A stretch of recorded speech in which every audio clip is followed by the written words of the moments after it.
Republican Senator Ted Cruz on Saturday thought that he had a humdinger of a zinger to take down the Democratic Party. Ted Cruz put forth an amendment to the $1.9 trillion stimulus package that would prevent the Democrats from being able to give $1,400 checks to undocumented immigrants. That is a win for the Texas senator, right? You're going to get Democrats to vote down this amendment. You're going to get to show that they want to give $1,400 to undocumented immigrants. The same people that we always like to claim, Republicans, are taking their jobs, even though we're taking money from the companies that are giving their jobs to these people. They don't need to know that part. And then, as expected, Democrats voted it down, and Ted Cruz thought he had a solid victory, till Dick Durbin spoke up, Democratic senator, and he said, yeah, Ted, our bill already doesn't do that. Like, you don't have to put forth an amendment calling for our legislation to not do something that it already doesn't do. So, kind of not sure what your point is here, other than, of course, to gain political points with your low information base. And I'm not saying that, folks, to sit here and just make fun of Ted Cruz voters. But it is a low information voting bloc. That doesn't mean they're stupid. It means they're willfully ignorant. The real information is readily available to anybody who seeks it, to anybody who wants it. That information is available about what this piece of legislation actually does.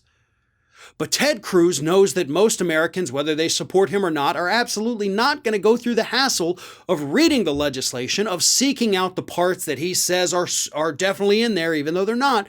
They're not going to do that. So we take politicians at their word. And unfortunately, Ted Cruz is one of those individuals that far too many people think is being honest. But Cruz on this particular front, excuse me, immediately got shot down. Because not only did you have Dick Durbin point out that, yeah, that's not a thing that this bill does. No undocumented immigrant is getting money from this because you have to have a social security number, you dumbass.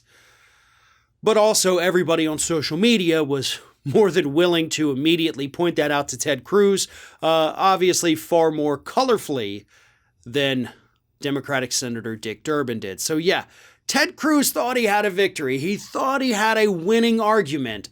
He thought he had the issue in hand, only to realize that people aren't quite as stupid as he would like to think that they are. And well-educated, well-informed voters have always been the enemy of the Republican Party. One of today's video sponsors is Privacy, and right now, they have a wonderful offer for all of our Ring of Fire viewers. Go to privacy.com/ROF. Sign up for your Privacy account and you will receive $5. Privacy.com, their service is absolutely one of the most vital in an online world today, especially during the pandemic. Everyone is encouraged to stay home, so we're ordering more things online. And so your bank account information is more vulnerable than ever. Privacy gives you security. This is a product that I use all of the time, and here's why. If you have ever had your bank account information stolen, if it's been part of a data leak, that is a massive headache, trying to get your money back, trying to repair your credit. Privacy helps take away some of that concern. What Privacy does is it provides a browser extension, or you can go right into the website or into the app, and it can create a virtual bank account or credit card number. It can be a temporary number that only is used one time, or it can be merchant specific, meaning you can create a bank account card that only works for one particular website. So if that account happens to get hacked or has a massive data breach, that card number no longer works with any other website. That is how Privacy helps protect your bank account information in an increasingly insecure online world. So again, go to privacy.com/ROF. You get $5 free just for signing up. Or if you don't want to type it in, just click the link at the top of the video description below.